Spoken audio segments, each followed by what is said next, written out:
Hey guys, Josh from soccerreviewsforyou.com, bringing you a first look plus on-feet video of the brand new K-Leather Techcraft variation of the Nike Mercurial Vapor 10.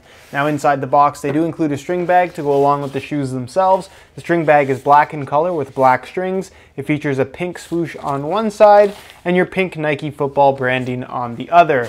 Other than that, all you're going to find inside the box, as you guys can see, are the shoes themselves. So we'll get these guys out of the box really quickly, and we'll take a closer look at what has been one of the most anticipated shoes over the last 10 years or so. We haven't had a leather Vapor officially since the Vapor 4, and that technically wasn't an official release. It was something that you could get as a special order thing in a specific Nike store in London, I believe. And then prior to that, there was a Nike Mercurial Vapor 1 that did have a K-Leather variation. We're now at the Vapor 10, and a leather Vapor is once again available.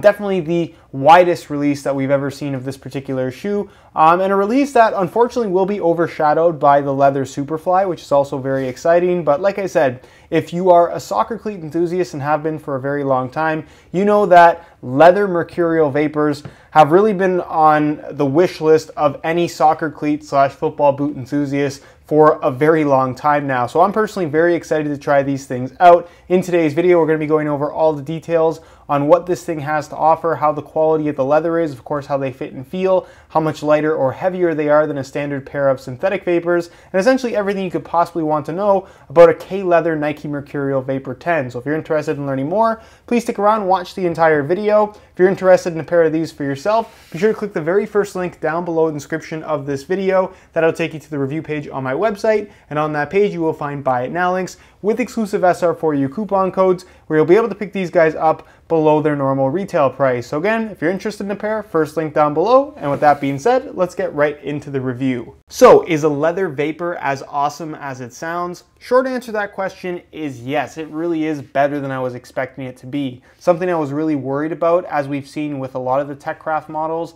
is that this would just be a standard Vapor 10 with a thin layer of leather kind of fused to the surface of the standard Tajin synthetic, and that's not what Nike has given us here. This is pretty much a straight up leather Vapor, which I'm really excited about. Now it does have a cutoff point. The entire upper is not made from leather. Obviously the center portion where the tongue would normally be, or at least the center of a Vapor 10 would be, because it's technically seamless, although you do have two different types of materials here. That is the standard Tajin synthetic that's slightly stretchy running through the middle of the shoe, and then obviously the pink area at the heel that does have the micro texturing is the standard Tajin synthetic as well. All the black area forward from that pink section is actually very thin, very soft, and pretty premium feeling kangaroo leather. It's totally seamless. There's no stitching, as you guys can see, and it just feels really good. Definitely one of the better quality of the Techcraft shoes in my opinion. So you can see when you get up close on it, you can see the grain of the leather. It's very soft, and it just feels good. One thing to note is that because leather is a natural material, it's not going to be perfect on every shoe. So you can see this is the left shoe. It has far more creases and just looks a little bit more tattered, I guess is the best way to put it, in comparison to the right foot. But again, it's a natural material. Every single shoe is going to look a little bit different because of the way they've implemented kangaroo leather on this particular design. But nonetheless, they're going to feel the same on feet. They're going to perform the same as well. Just visually, it's not going to have that same super clean aesthetic as a standard pair of Vapors would, because obviously leather is going to crease, whereas that thin synthetic material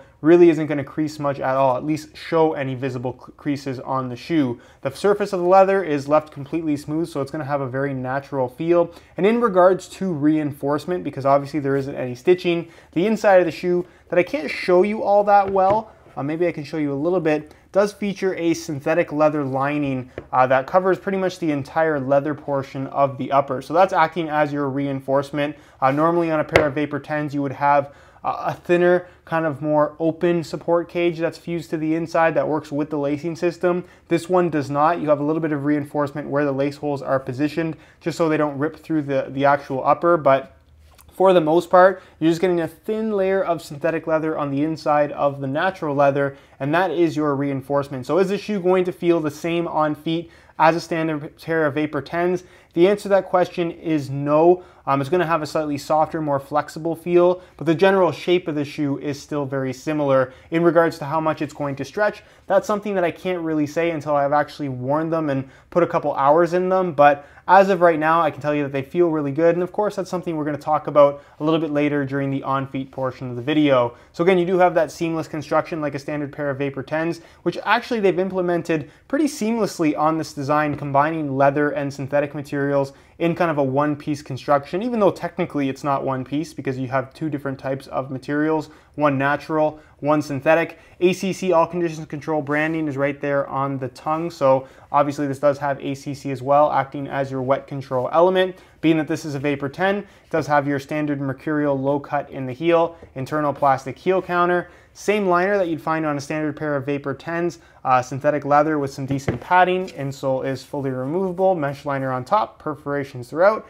It's just a single layer of this thin foam. And then moving on to the sole plate, you're going to find your compressed nylon material that is thin, but at the same time rigid enough but flexible enough in the forefoot to maintain a very natural running sensation, but at the same time not allowing for stud pressure or anything like that. It's stiff and flexible in all the right places, I guess is the best way to describe it. Doesn't look as cool as what you're going to find on the Superfly, but in all honesty feels pretty much the same as that carbon fiber sole plate. And then of course you do get the Mercurial stud pattern, which is pretty iconic at this point, very well proven. And if you're just looking for good multi-directional traction, that's really what the Mercurial has on offer. It's kind of a guaranteed thing no matter which model that you buy. And of course, you're getting that kind of signature stud pattern here on the Vapor 10 as well. So that's pretty much it in terms of tech specs and what's on offer here with the TechCraft K-Leather Vapor 10.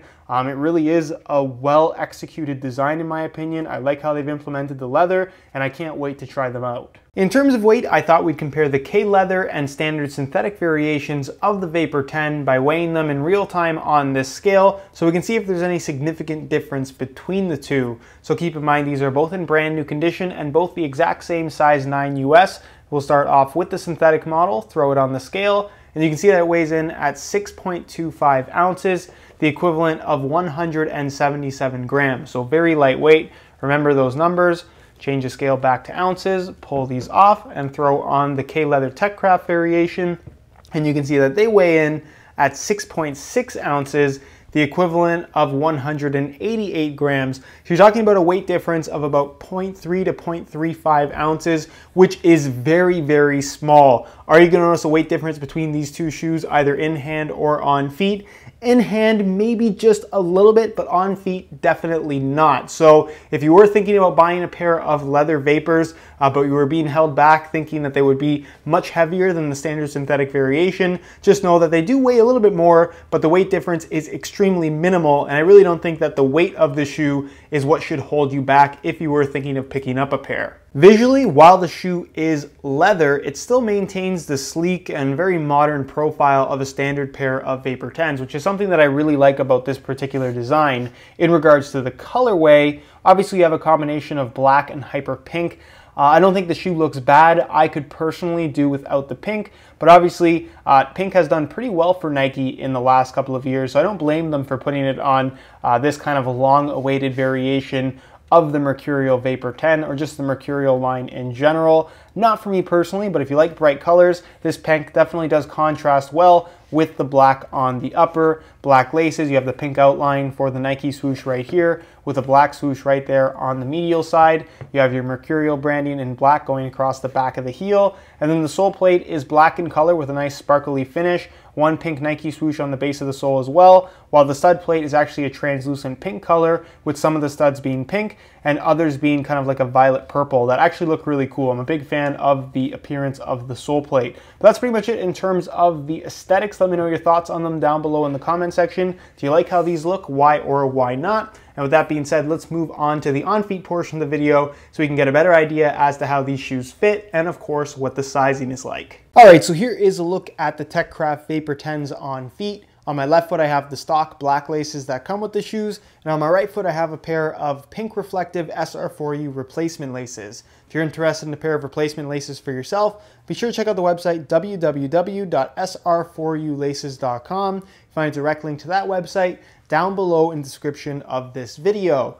Now, in terms of how these things fit and feel on feet, you're probably wondering, how does a leather vapor actually feel? Short, simple answer to that question is they feel really, really good. Better than I was honestly expecting. It has the same general shape as a Vapor 10.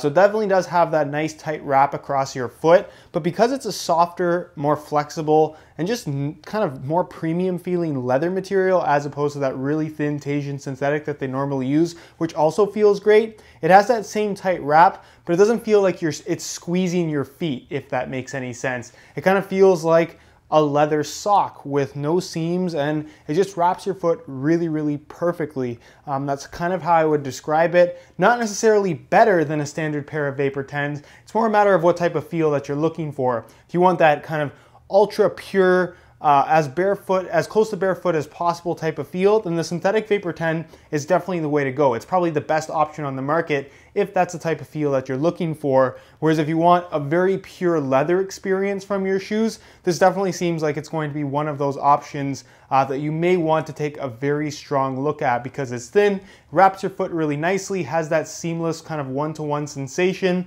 but at the same time is very thin and is also made from kangaroo leather. So there's a lot to like with this particular model. In regards to how they fit, obviously it's a leather shoe, so I expect them to become softer and even stretch a little bit after some break-in time. I can't say for sure how much they will actually stretch, but out of the box they feel really good, so minimal break-in time is actually required with this shoe, at least in my opinion. And it's not an excessively wide shoe at all. Because of that one-piece construction, if you do have really, really wide feet, definitely not a great option for you, but that's the case with all of the Mercurial models, the regular versions or the TechCraft versions, so just keep that in mind. In regards to sizing, I'm wearing my usual size 9 US here, just like I'd wear in a standard synthetic Vapor 10, and the fit and the length is absolutely perfect. So if you are looking to order a pair for yourself, I would strongly recommend going true to size in order to achieve the best possible fit. Alright guys, that is it for my first impressions of the new K-Leather TechCraft Nike Mercurial Vapor 10. Expect to see more follow-up content on this particular shoe as well as the rest of the TechCraft pack in the very near future, so stay tuned to the channel for that. If you guys are interested in purchasing a pair of these for yourself, click the very first link down below in the description of this video. That'll take you to the review page on my website where you'll find buy it now links with exclusive SR4U coupon codes where you'll be able to pick these guys up below their normal retail price. So again, if you're interested in a pair, first link down below in the description, go ahead and check it out. If you have any questions at all regarding the Leather Vapor 10, leave them down below in the comment section. I definitely will get an answer out to you. If you enjoyed today's video, found it helpful and informative, be sure to support it with a like. Subscribe if you haven't already for daily videos on all the latest and greatest soccer gear. You can find all my social media information down below in the description as well. And other than that, guys, hope you enjoyed today's video. And as always, thanks for watching.